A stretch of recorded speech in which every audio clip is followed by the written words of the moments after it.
vous salue dans le précieux nom de Jésus. Bon matin à vous, de partout où vous nous recevez. Et bienvenue à Innov TV pour ce merveilleux programme Exomate. Dieu nous prête encore vie aujourd'hui pour que nous puissions le servir et surtout pour que nous puissions affronter cette journée et bien plus recevoir tous les bénéfices qu'il a placés dans cette journée. Sa parole dit, tu ne sais pas ce que peut enfanter un jour, et je crois que ce nouveau jour est un jour de bénédiction et je le déclare béni pour tout un chacun de vous. Aujourd'hui, par la grâce de Dieu, nous allons finir avec les atouts de la foi de David. Tu as suivi depuis le commencement, ne rate pas la fin, parce que souvent à la fin, il y a de bonnes choses qui sont meilleures que ce qu'on a reçu au commencement. Et même, tu as raté le commencement, suis quand même la fin, parce qu'il vaut mieux la fin d'une chose que son commencement. Alors, restez connectés, à tout de suite. Comme je vous l'ai dit, aujourd'hui, par la grâce de Dieu, nous allons finir avec les enseignements sur la foi de David. Alors, je vais vous inviter à lire avec moi vos Bibles dans le psaume chapitre 23 qui dit « Cantique de David » ou « Psaume de David ». « L'Éternel est mon berger, je ne manquerai de rien. Il me fait reposer dans des verts pâturages. Il me dirige près des eaux paisibles. Il restaure mon âme. Il me conduit dans les sentiers de la justice à cause de son nom. Quand je marche dans la vallée de l'ombre de la mort, je ne crains aucun mal, car tu es avec moi.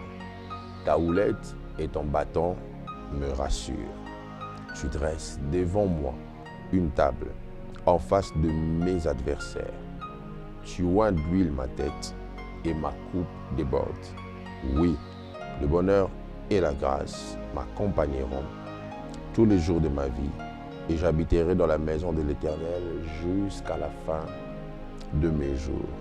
Tel est l'ensemble des déclarations de foi que David fait dans le psaume 23.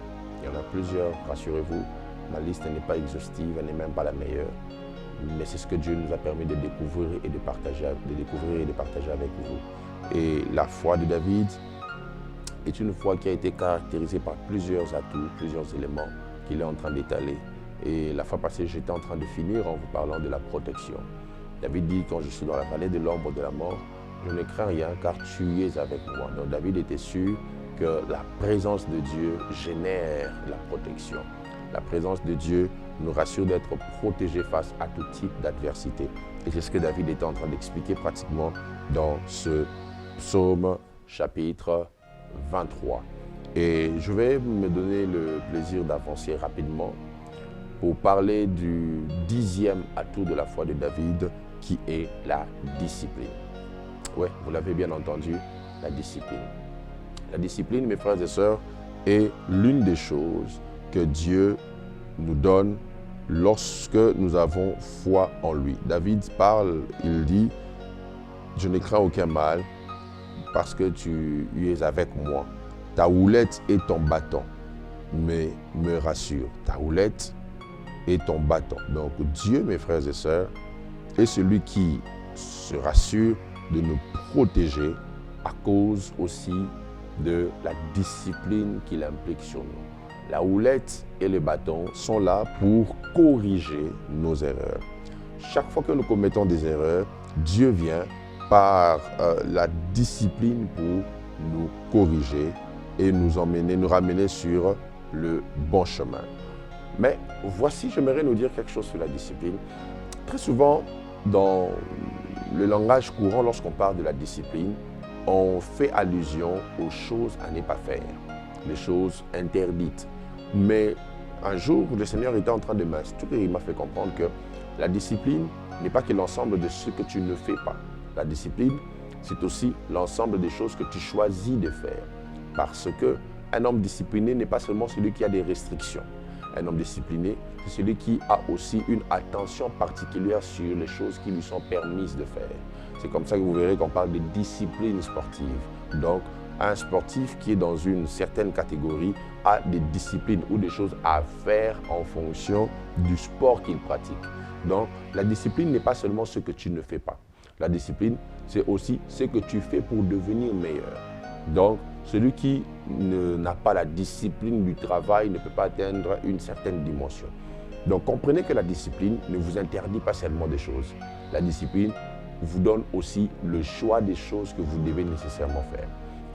Et Dieu prend le soin de discipliner ses enfants pendant la marche ou le parcours en ayant une houlette et un bâton.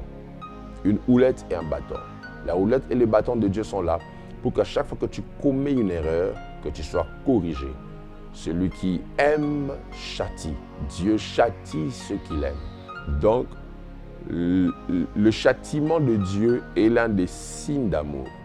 Vous savez, en tant que parents, très souvent, on a du mal à châtier nos enfants à cause de l'amour.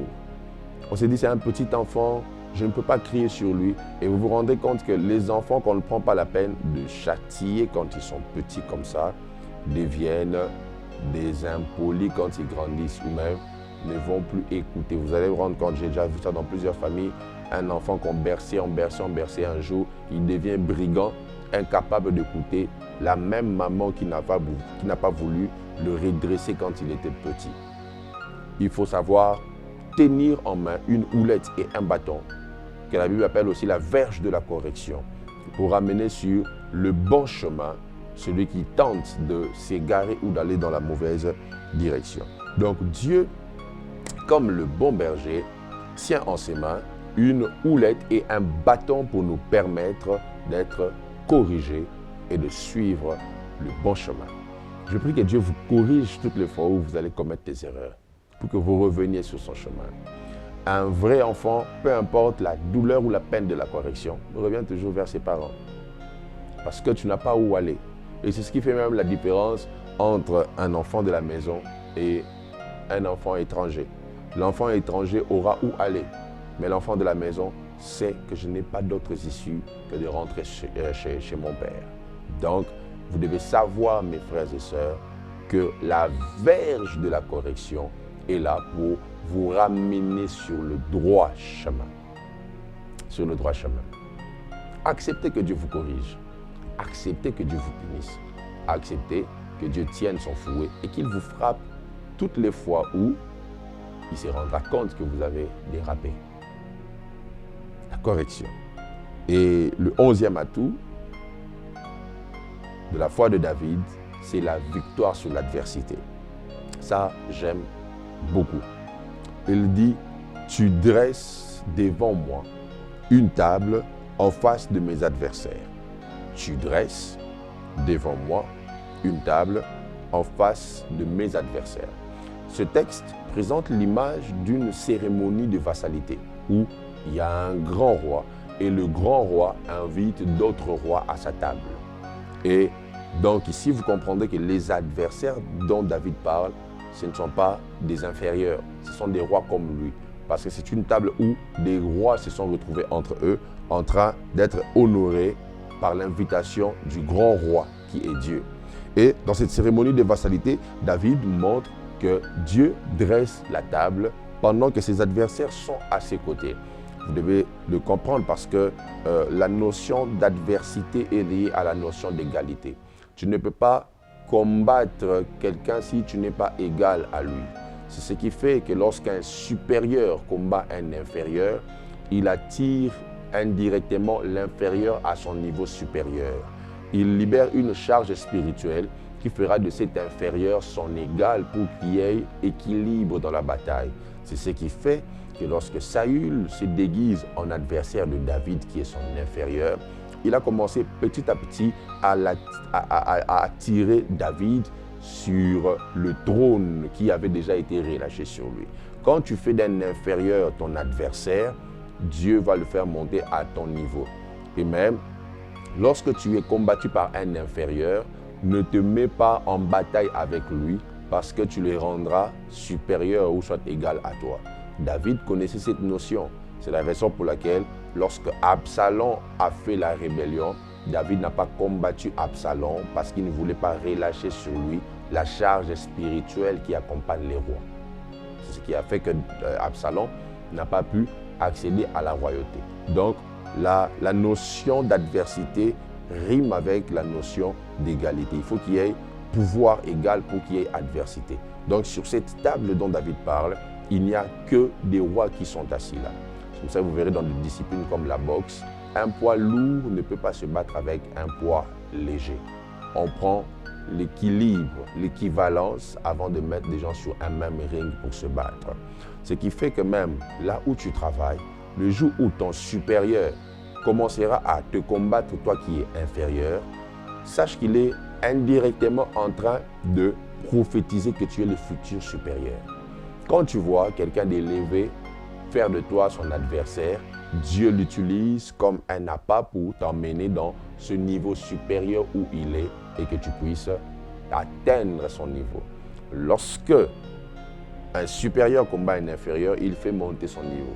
Donc sur cette table, vous comprenez qu'il n'y a pas des inférieurs, il n'y a que des rois. Le seul supérieur qui est là, c'est le grand roi qui a créé cette cérémonie de vassalité. Et dans cette cérémonie, Dieu honore particulièrement David en mettant l'huile sur sa tête devant d'autres rois qui sont ses adversaires. Parce que dans de telles cérémonies, le grand roi met toujours un signe particulier sur le roi qu'il aime beaucoup sur sa table. Et c'est ce que Dieu fait. Voilà pourquoi Dieu n'avait pas honte de dire « J'ai trouvé David, l'homme selon mon cœur ». Parce que de tous les rois qu'il y avait, Dieu avait trouvé un roi qu'il pouvait honorer devant ses adversaires. Waouh! Je le sens comme ça, que Dieu multiplie des supérieurs qui vont te combattre pour qu'ils t'emmènent à leur niveau supérieur. Que Dieu augmente le nombre des personnes élevées qui feront de toi leur adversaire afin que tu subisses une montée, une percée qui te ramènera à leur niveau et même qui te fera dépasser leur niveau. Tu ne peux pas être un bébé Jésus avec la sémence des rois tout en étant combattu par des simples militaires. Il faut que ce soit le grand Hérode qui se dirige en adversaire. Des fois, on se dira, mais c'est un bébé. Comment Hérode combat un bébé? Parce que Hérode, c'est qu'il est égal à ce bébé-là. Il siège sur la même table royale que le bébé Jésus. Et c'est ce que Dieu fait. Quand tu es face à l'adversité, Dieu met un signe de distinction. Voilà, c'est comme ça que ça s'appelle. Dieu met une marque de distinction pour montrer que tous sont rois. Mais il y a un que j'aime particulièrement. C'est celui sur qui je mets l'huile jusqu'à faire déborder sa coupe. Tout le monde consomme, mais lui, je ne veux pas qu'il consomme une quantité normale, une quantité égale que les autres. Je mets sur lui une huile qui déborde, qui touche plus de personnes qu'il l'imagine. C'est ce que Dieu fait lorsque vous êtes dans l'adversité. Il vous honore, il vous fait monter, il vous fait gravir les échelons. Le Dieu de la Bible, mes frères et sœurs, a dit « Assieds-toi à ma droite jusqu'à ce que je fasse de tes ennemis ton marchepied. » Dieu s'est rassuré de vous élever à un niveau supérieur et recevez cette bénédiction en ce début de semaine au nom puissant de Jésus. Le 12e atout que j'aimerais vous donner, je suis en train d'aller pour finir, c'est l'onction. Il est dit, tu dresses devant moi une table en face de mes adversaires et tu oins d'huile ma tête. La foi en Dieu attire toujours l'onction. La foi, mes frères et sœurs, marche toujours avec l'onction. Parce que la foi sans l'onction est comme une capacité qui n'a pas, une capacité de moteur qui est dépourvue d'huile pour l'action. La foi sans l'onction, c'est comme si tu as la pierre de David, mais tu n'as pas l'onction parce que c'est la foi qui te dit que Goliath va tomber, mais c'est l'onction qui donne la force à la petite pierre pour que Goliath tombe. Donc, la foi marche toujours avec l'onction parce que la foi annonce, mais l'action se produit par l'onction. Donc, c'est très important que vous sachiez, que vous compreniez que Dieu a déposé sur vous une onction à cause de la foi. La foi génère toujours l'onction. C'est quoi l'onction? C'est une capacité surnaturelle que Dieu dépose sur les hommes afin de les rendre capables de réaliser de grandes choses. Je vous parle des grandes choses. Je ne vous parle pas que de prêcher. Je ne vous parle pas que de chanter. L'onction est manifestée dans tous les domaines. D'ailleurs, dans la Bible, on voit un homme au nom de Betsalel dans Exode chapitre 31 sur qui Dieu avait déposé l'onction pour bâtir, pour construire. Il y a des gens qui sont loin pour construire des maisons. Vous voyez ça? L'onction divine n'est pas liée qu'à un domaine. L'onction peut faire de vous le meilleur réalisateur, le meilleur caméraman. L'onction peut faire de vous l'homme le plus brillant dans un domaine. L'onction peut vous enseigner les algorithmes. L'onction peut vous enseigner les intégrales. L'onction a la capacité de vous permettre de réaliser toute forme d'ouvrage. L'onction, c'est cette capacité surnaturelle où l'on sait que tu n'as pas étudié telle chose. Mais comment tu arrives à le faire? C'est l'onction. L'onction, mes frères et sœurs, est l'un des gros bénéfices de la foi en Dieu. Et je prie au nom puissant de Jésus que Dieu dépose sur vous une nouvelle dose d'onction. J'aime dans Actes chapitre 4, lorsque des disciples sont persécutés, menacés de mort, ils se réunissent à nouveau. Ils prient, ils disent à Dieu, toi qui as fait les cieux et la terre, tu as annoncé ceci par ton serviteur, et voici là, nous sommes persécutés. Et ils disent à Dieu, vois leurs menaces, les menaces des ennemis, et permets-nous d'annoncer ta parole avec pleine assurance, en étendant ta main pour qu'il se fasse des signes, des prodiges et des miracles. Et pendant qu'ils étaient en train de prier, la Bible déclare qu'il y a eu un déclic, une onction. La puissance du Saint-Esprit est descendue là où ils étaient. Des fois, quand tu sens qu'il y a augmentation des défis sur toi, tu dois comprendre que tu as besoin d'une augmentation d'onction.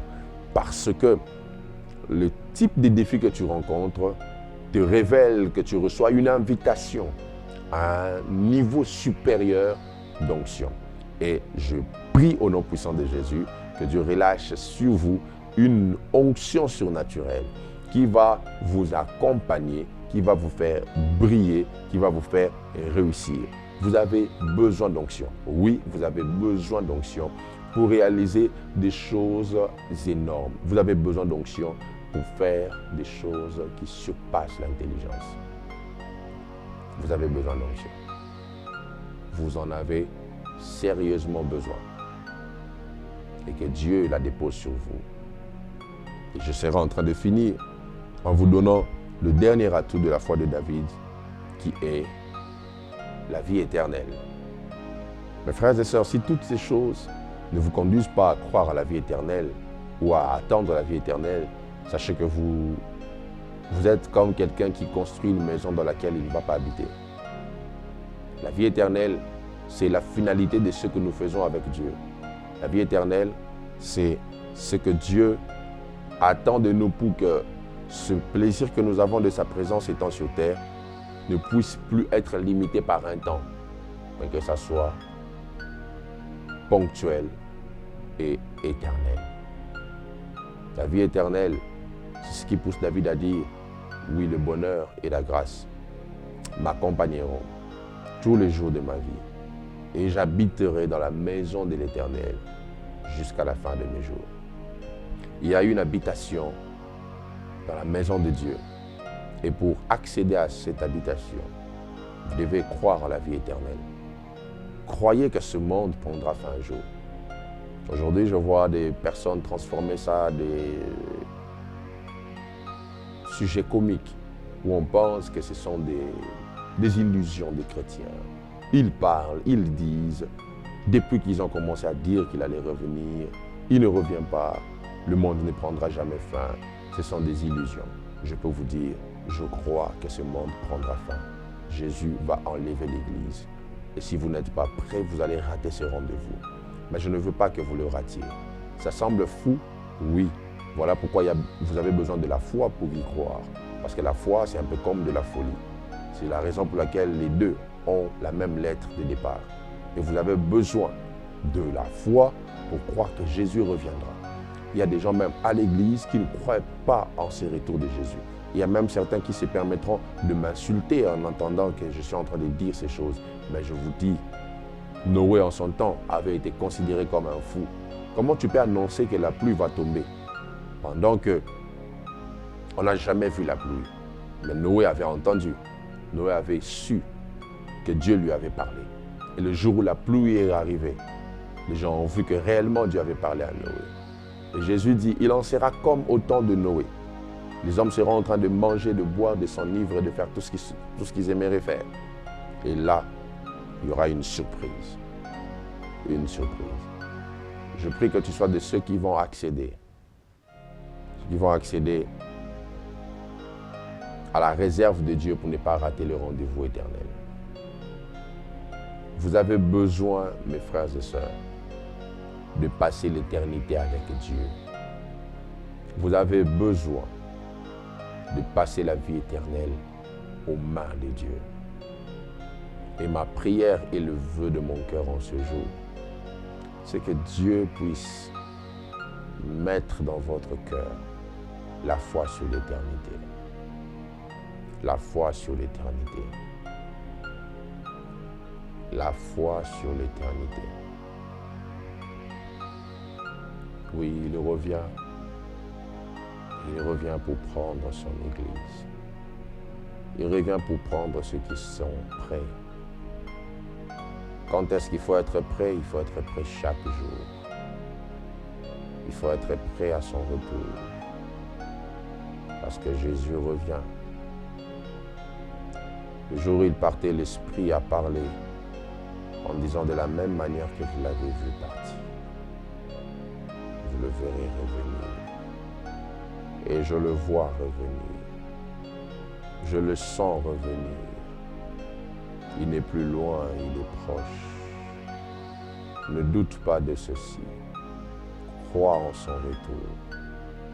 Et si tu ne l'as jamais donné ta vie, si tu n'as jamais reçu ce qu'il a fait à la croix dans ta vie, je sens que ça, c'est une opportunité pour toi.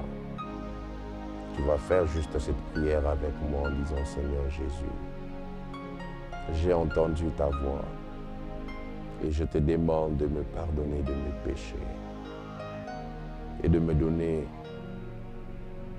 une autre vie. Je te reçois comme mon Seigneur, mon Sauveur et mon Christ. Entre dans ma vie, gouverne, oriente, conduis toutes choses et sois le maître en tout et pour tout. Dirige mes pas et aide-moi à être prêt pour qu'au jour où tu reviendras, que j'aille avec toi. Au nom de Jésus que nous avons ainsi prié. Amen. Que Dieu vous bénisse abondamment. On se retrouve la semaine prochaine pour un nouveau numéro d'Exomate.